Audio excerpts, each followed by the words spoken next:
مولانا صاحب کیوں اتنا غصے میں ہیں آج کل؟ میں غصے میں تو نہیں ہوں. تو وہ جو عزم استحکام ہے اس کو تو آپ نے عزم عالیشان بنا دیا. عزم عالیشان تو خدا کرے. عزم عالیشان عزم استحکام کی طرف ہم جا رہے ہیں. ہمیں پولیٹیکلی سوچنا چاہیے, سیاستدانوں کو ہمیں ترجیح دینی چاہیے, اہمیت دینی چاہیے, اور سیاستدان پبلک کے مزاج کو بھی جانتے ہیں. یہ جو فوجی دماغ ہے اور کہتا ہے کہ ہم ہی بہتر سمجھتے ہیں اور ہم ہی جو فیصلہ کریں, یہ بالادستی جو ہے یہ ہمیں قبول نہیں. وزیر اعظم شہباز شریف نے بھی آپ سے ملاقات کی. باہر میڈیا میں اس کا تاثر کچھ عجیب سا لیا جاتا ہے, عجیب قسم کے الفاظ استعمال کیے جاتے ہیں کہ جی مولانا صاحب راضی ہونے کے قریب پہنچ گئے, مولانا صاحب کو منانے کی کوشش کی جا رہی ہے. یہ جو لفظ منانا ہے یہ کیا آپ کو اپنی ذات کے لیے, اپنی جماعت کے لیے مناسب لگتا ہے؟ آپ بڑا ڈنگے کی چوٹ پہ بعض باتیں کرتے ہیں اور آج کل پارلیمان میں بڑا کھل کے بات کر رہے ہیں.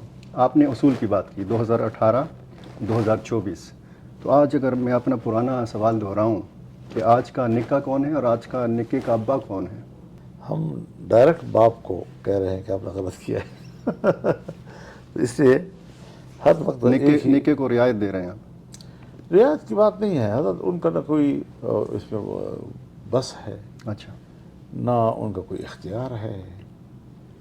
ایک چیز ان کے اوپر لاد دی گئی ہے بس. مولانا صاحب اس معاملے کو میں نے مزید تھوڑا سمجھنا ہے. آپ شاید یہ کہنا چاہ رہے ہیں کہ ٹی ٹی پی بھلے افغانستان کے اندر موجود رہے لیکن پاکستان کو افغانستان کے ساتھ اپنی تجارت بڑھانی چاہیے. میں یہ کہتا ہوں نا کہ ہر چیز کو الگ الگ رکھو نا. مولانا صاحب سوال تو یہ بھی ہے کہ ٹی ٹی پی پر افغانستان میں کیوں ہے, اور یہ پاکستان کا اکیلے فیصلہ ہے کہ پیچھے پشت پہ امریکہ بھی ہے, وہ بھی چاہتا ہے کیا کہ اجلت میں فیصلہ ہو؟ مجھے امریکہ کے حوالے سے اعتماد نہیں ہے, کیونکہ امریکہ جس طرح گیا ہے افغانستان سے, وہ کبھی بھی افغانستان میں استحکام نہیں چاہے گا. کوئی راہ سے تلاش کرے گا کہ پھر کوئی نہ کچھ ہو جائے. یہاں تو ہمارے ہاں بس ایک میجر لیول کا جو ہے وہ افلاطون بنا ہوا ہوتا ہے جی, اور ان کی رپورٹ جو ہے وہ اصل چیز ہوتی ہے, اور فضل الرحمان جو ہے وہ ساری دنیا کو اگر سمجھتا بھی ہے اس کو چھوڑو یار, یہ کیا جانتا ہے. بسم اللہ الرحمن الرحیم. السلام علیکم ناظرین, فدا دل ہوں اور آپ ڈیلی میدان دیکھ رہے ہیں. مولانا فضل الرحمان صاحب کے ساتھ موجود ہوں, اور آپ کو پتہ ہے کہ مولانا صاحب آج کل بہت ہی زیادہ برہم ہیں. اس برہمی کی وجہ آپ جانتے ہیں اور مزید وجوہات جاننے کی کوشش کریں گے. مولانا صاحب کیوں اتنا غصے میں ہیں آج کل؟ میں غصے میں تو نہیں ہوں, سنجیدہ ہوں صورتحال کے بارے میں, اور ملک کی مسائل میں جو بھی کچھ ہوتا ہے اس کو اگر ہم سنجیدگی سے نہیں دیکھیں گے اور قدم قدم پر غلط باتوں کے ساتھ ہم کمپرومائز کرتے جائیں گے تو کیا نتیجہ نکلے گا اس سے. یہ پہلے کہتے تھے آپ کے مخالفین کہ پہلے آپ اتنے زیادہ سنجیدہ نہیں تھے, یعنی پہلے میرے الفاظ میں کہ پہلے آپ اتنا زیادہ غصے کا اظہار نہیں کرتے تھے, تو کیا ایسا ہو گیا کہ آپ زیادہ سنجیدہ ہو گئے؟ حضرت بات یہ ہے کہ وقت وقت کے اپنے تقاضے ہوتے ہیں. کبھی آپ کی ذمہ داریاں ایک نوعیت کی ہوتی ہیں, پھر دوسرے زمانے میں آپ کی ذمہ داریوں کی نوعیت بدل جاتی ہے. جب ہم حکومت کرتے ہیں یا حکومتی ماحول میں ہوتے ہیں تو پھر وہاں پر ہم ہر بات کو پوری طرح سوچ سمجھ کر لیتے ہیں. اس میں کسی جذباتیت کا عنصر نہیں ہوتا, اس میں کسی دباؤ کا عنصر نہیں ہوتا. لیکن جہاں پر اس قسم کی زیادتیاں ہوں جس طرح کہ 2018 میں ہمارے ساتھ ہوئی, اب 2024 میں ہوئی, تو ظاہر ہے میں اکیلا ایک انسان تو نہیں ہوں. میں ایک جماعت کا سربراہ ہوں, میرے ساتھ لاکھوں کارکنوں کا ایک وابستگی ہے, ایک تعلق ہے, اور ہمارے رویوں کا ان کے اوپر پرتو پڑتا ہے, اس کے اثرات وہ قبول کرتے ہیں.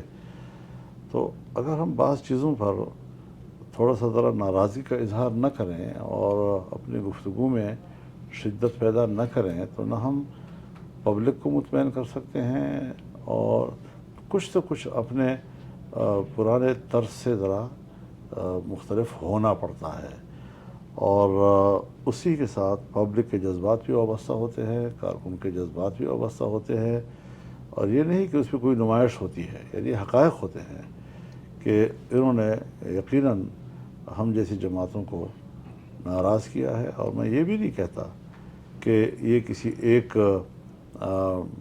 سیکٹر کمانڈر کی کارستانی ہے، وہ باقاعدہ ہدایات لیتے ہیں، اور ایک ادارہ جو ہے جو منظم ادارہ ہے اور جس جو ایک کمانڈ کے تحت چلتا ہے، میں کیسے تسلیم کروں کہ اس میں کوئی فلانا ذمہ دار ہے اور فلانا ذمہ دار نہیں ہے؟ تو اگر ادارے اس طریقے سے وہ ہمارے نظام میں مداخلت کریں، سیاست میں مداخلت کریں، اپنی مرضی کی پارلیمنٹ اور صوبائی اسمبلیاں تشکیل دیں اور پھر اپنے ہی انداز کے ساتھ ان کو ہانکیں، تو یہ کس طرح قبول ہو سکتا ہے؟ اس سے تو اچھا ہے چھوڑ دیں ہم لوگ، آپ خود لوگوں کو منتخب کریں، نامزد کریں، لے آئے۔ ضیاء الحق نے بھی تو کیا تھا نا، مجلس شورا بنائی اور خود اپنی مرضی کے لوگ لے آئے اس میں جی۔ تو یہ روش جو ہے نا جی، ہمیں کم از کم قابل قبول نہیں ہے۔ یہ روش پہلی دفعہ ہوئی ہے اس الیکشن کے بعد ہوئی ہے یا اس سے پہلے الیکشنز میں بالکل آپ کی بات بالکل صحیح ہے، بالکل صحیح ہے آپ کی بات حضرت۔ ہمیشہ مثلا ہمارے ساتھ، ہم تو شاید پہلے کوئی اتنی بڑی جماعت کا دعوے دار نہیں تھے،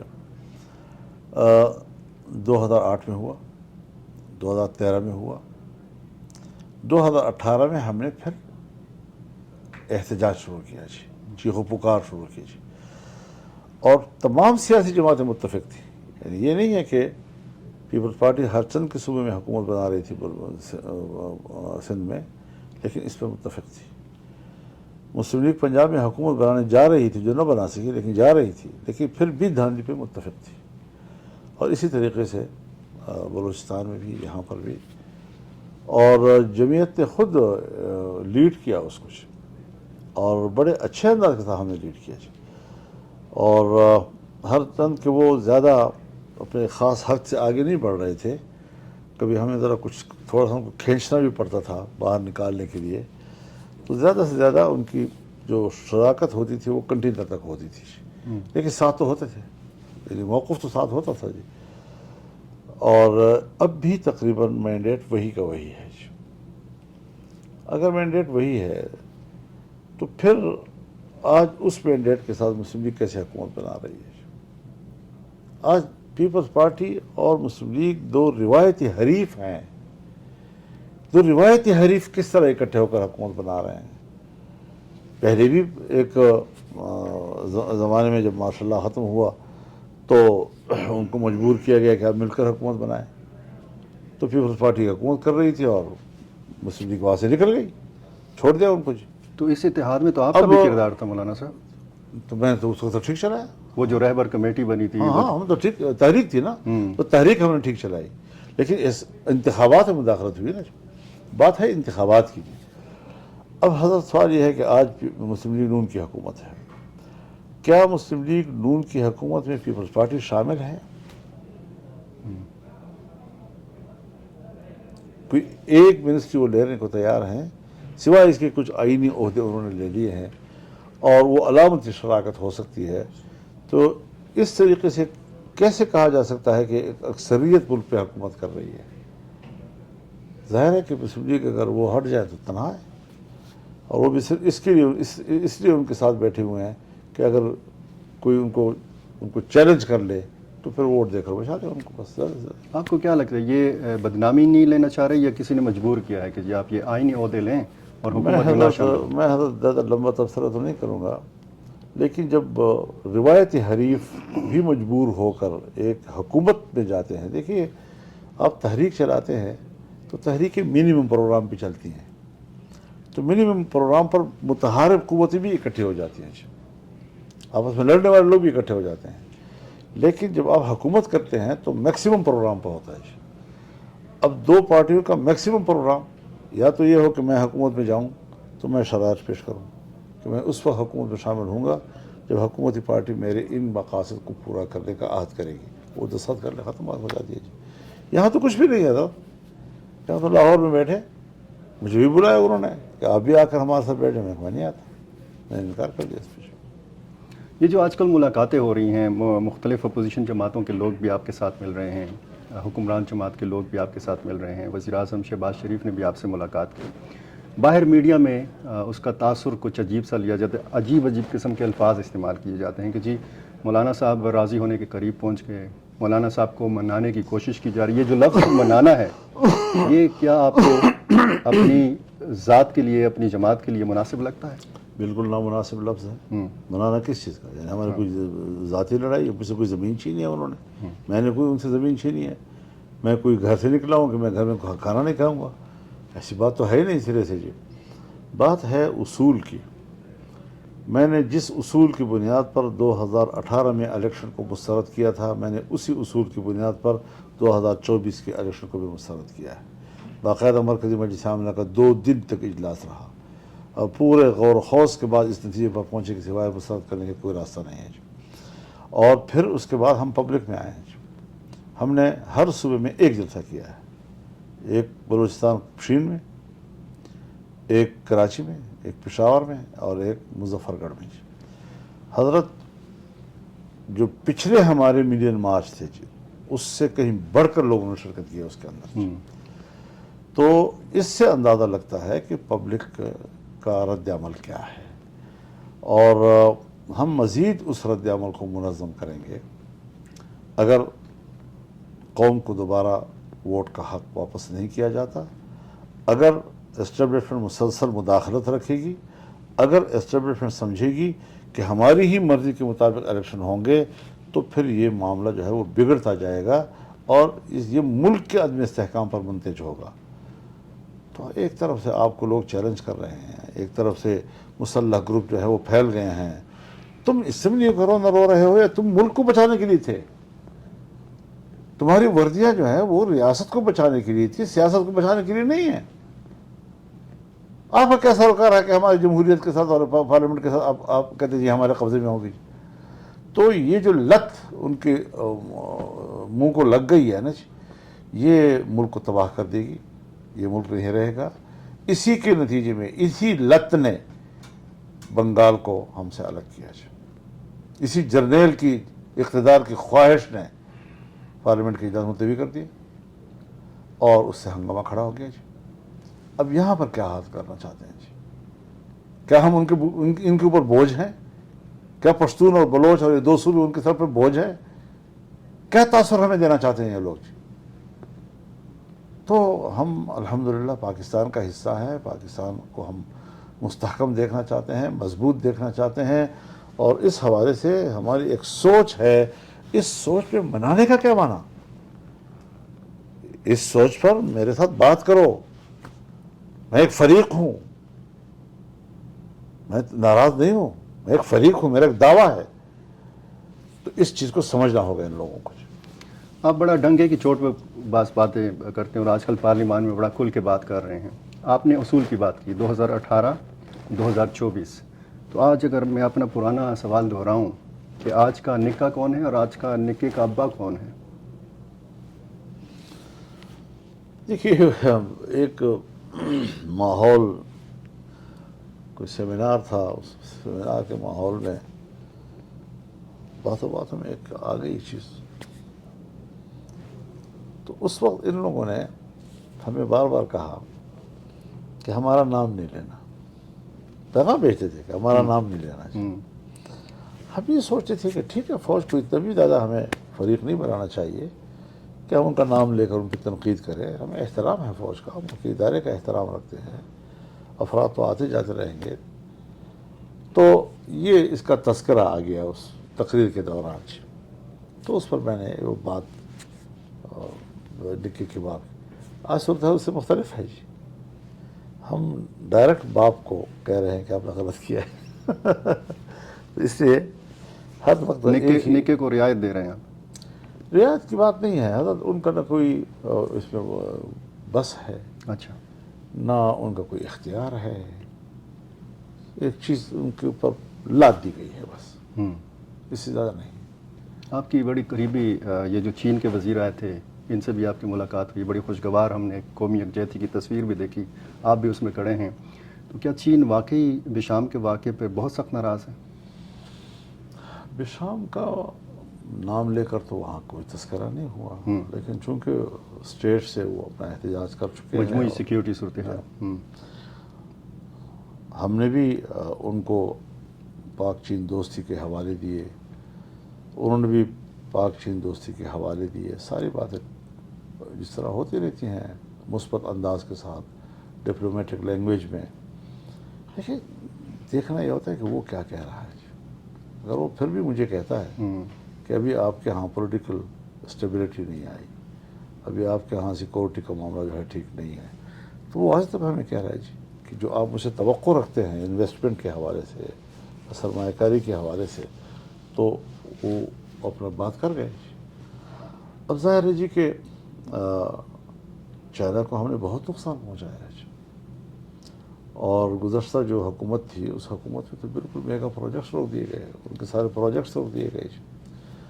آج اس وقت چائنا جتنی پرائرٹی دے رہا ہے افغانستان کو، اور آج جس طرح رشیا پرائرٹی دے رہا ہے افغانستان کو، میں تو حیران ہوں کہ اتنی بڑی اپرچونٹی میں ہم کیا کر رہے ہیں. یعنی ہماری سوچ کدھر ہے؟ دور بگا رہے ہیں. یعنی اگر تو انسرجنسی کا معاملہ ہے، دہشت گردی کا معاملہ ہے، کیا چین کے لیے جو اولڈ ترکستان موومنٹ ہے اور اس کے لیے جو لوگ افغانستان میں موجود ہیں، تو وہ شکایت کیا چائنا کی افغان طالبان سے نہیں ہے؟ کیا ان کی شکایت امارت اسلامیہ سے نہیں ہے؟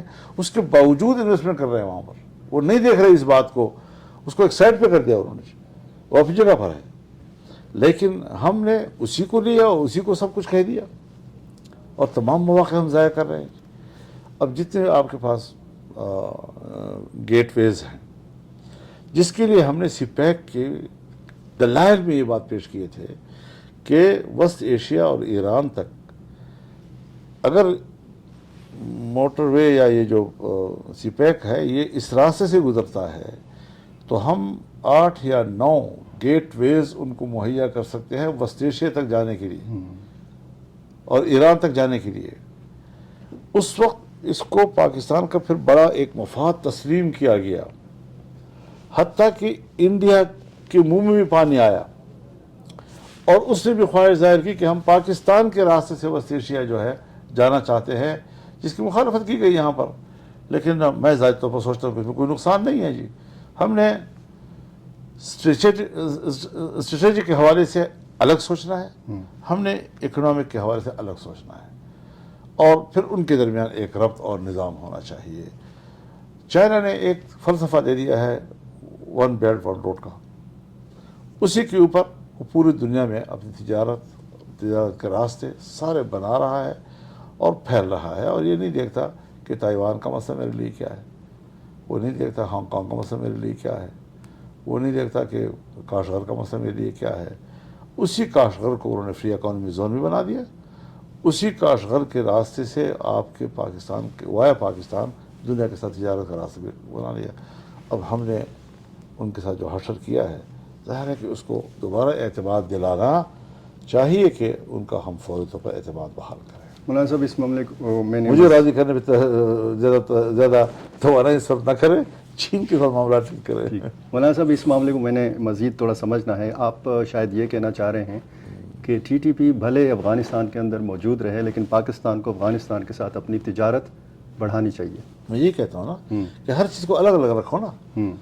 اب آپ ایک واقعے کی بنیاد پر سارے راستے مسدود، سب چیزیں یہ کیوں ہے؟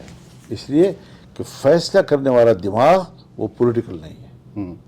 لیکن مولانا صاحب یہ بھی تو سوال فیصلہ کرنے والا دماغ سیاسی ہونا چاہیے. وہ پھر فرق کرتا ہے. یہاں تو جن کی زندگی ساری زندگی صرف جنگ لڑنے اور مارنے اور ان کو پیچھے دھکیلنے اور دفاع کرنے اور بندوق اور مورچہ، اس کے علاوہ کوئی سبق ہی نہیں سیکھا انہوں نے، ہم سارے فیصلے ان کے حوالے کر لیتے ہیں. تو پھر یہ جمہوریت کس لیے ہے، یہ پارلیمنٹ کس لیے ہے، یہ الیکشن کس لیے ہے، یہ کیبنٹ کس لیے ہے، یہ پرائم منسٹر کس لیے ہے؟ یہ ساری چیزیں اس لیے ہیں کہ ہمیں ہر چیز جو ہے وہ اپنے ماہرین کے حوالے کرنا چاہیے. اور میں ذاتی طور پر یعنی میں کوئی ڈپلومیسی کے حوالے سے اپنے آپ کو کوئی بڑا ماہر نہیں سمجھتا جی، لیکن ایک وابستگی رہی ہے. جب سے میں فورن افیئر کمیٹی کا چیئرمین بنا، اس سے مجھے ایک دنیا کے ساتھ بات کرنے اور وہاں تک رسائی کی کچھ مواقع مجھے ملے. اور بعد میں پھر تو پارلیمنٹ کے اندر کشمیر کمیٹی میں بھی مجھے اسی حوالے سے لوگوں سے رابطہ کرنا پڑا. تو بہت سی چیزیں ایسی ہیں جو اس سے قبل ایک سیاسی کارکن کے طور پر ہم پر پوشیدہ تھیں، لیکن وقت کے ساتھ وہ کھلتی گئیں. ہمارے علم میں بھی اضافہ آتا گیا، ہمارے تجربے میں بھی اضافہ آتا گیا. اور یہ صرف آج افغانستان نہیں ہے حضرت.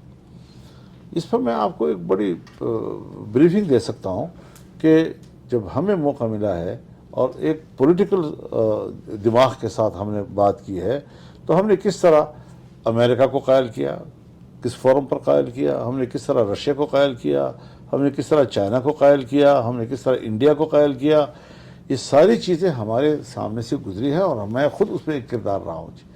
تو اب افغانستان ہم گئے، میں تو کامیاب ہو کر آیا واپس، کوئی مشکل تو نہیں بنی، لیکن اس کو ہمارے حوالے تو کریں، ہم پہ اعتماد تو کریں جس طرح ہم ان پہ اعتماد کرتے ہیں۔ آج اگر خدا نہ کرے جنگ چھڑتی ہے انڈیا کے ساتھ، تو ہم ان کے پشت پہ نہیں ہوں گے کیا؟ ہم اپنے وطن کی دفاع کے لیے ان کے ساتھ نہیں کھڑے ہوں گے جی۔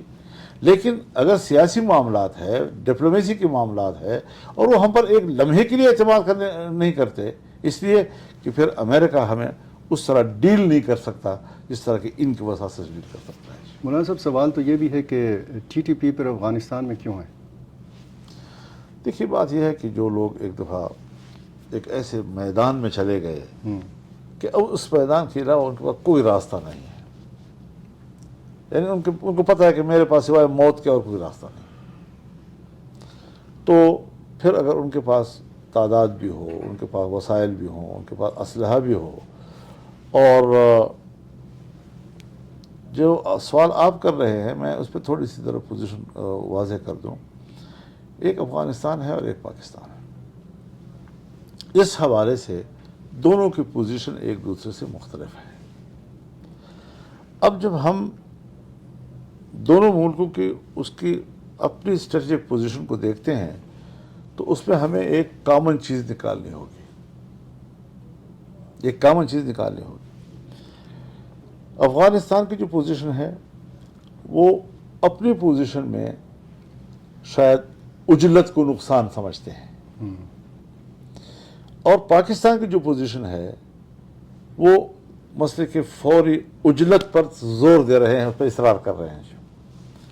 اب اس پوزیشن کے بیچ میں سے راستہ نکالنا ہوگا نا۔ اور یہ پاکستان کا اکیلے فیصلہ ہے کہ پیچھے پشت پہ امریکہ بھی ہے؟ وہ بھی چاہتا ہے کیا کہ اجلت میں فیصلہ ہو؟ مجھے اور امریکہ آپریشن کے حوالے سے اعتماد نہیں ہے، کیونکہ امریکہ جس طرح گیا ہے افغانستان سے، وہ کبھی بھی افغانستان میں استحکام نہیں چاہے گا، کوئی راہ سے تلاش کرے گا کہ پھر کوئی نہ کچھ ہو جائے جی۔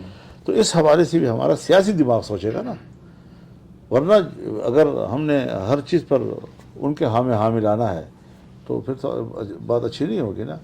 ہمیں بڑے ایک لمبے عرصے کے لیے سوچنا ہے، بڑے طویل المدت انداز کے ساتھ سوچنا ہے کہ کیا ہم نے تنہائی کا معنی کیا کرنا ہے۔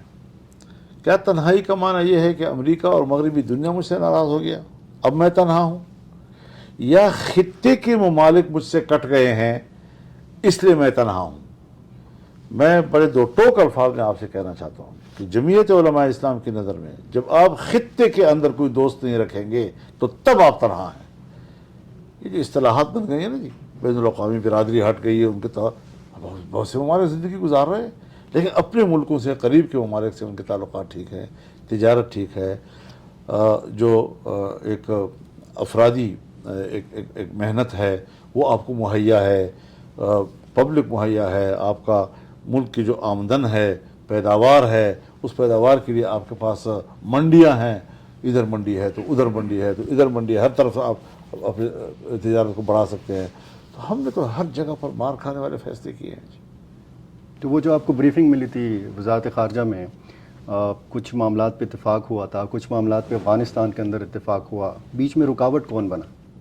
کوئی رکاوٹ نہیں بنا، رکاوٹ الیکشن بنا۔ اچھا، کہ جس الیکشن میں ان لوگوں نے ملک کے خدمت گزاروں کے ساتھ جو ظلم کیا ہے اور ان کی کمر توڑی ہے اور ان کی ٹانگیں کاٹی ہیں، اس کے بعد ان کے پاس کیا رہے گا؟ وہ کیا تعاون کرے گا آپ کے ساتھ؟ تو وہ جو عزم استحکام ہے اس کو تو آپ نے عزم عالیشان بنا دیا۔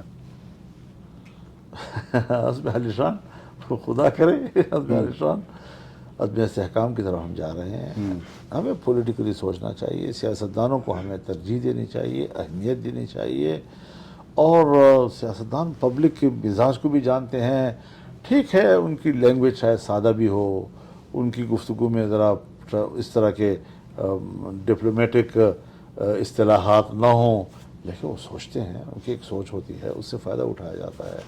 یہاں تو ہمارے ہاں بس ایک میجر لیول کا جو ہے وہ افلاطون بنا ہوا ہوتا ہے جی، اور ان کی رپورٹ جو ہے وہ اصل چیز ہوتی ہے، اور فضل الرحمان جو ہے وہ ساری دنیا کو اگر سمجھتا بھی ہے اس کو چھوڑو یار، یہ کیا جانتا ہے۔ تو یہ جو پریشر ڈیولپ ہو رہا ہے جمعیت علماء اسلام، تحریک انصاف، عوامی نیشنل پارٹی کی طرف سے، پختونخوا ملی عوامی پارٹی کی طرف سے ملاقاتیں ہو رہی ہیں، اور یہ جو وزیر اعظم ہاؤس کی طرف سے ایک وضاحت جاری ہوئی اس آپریشن کے حوالے سے، تو آپ کو لگتا ہے کہ برف پگھل جائے گی، معاملات درست طریقے سے چلنا شروع ہو جائیں گے؟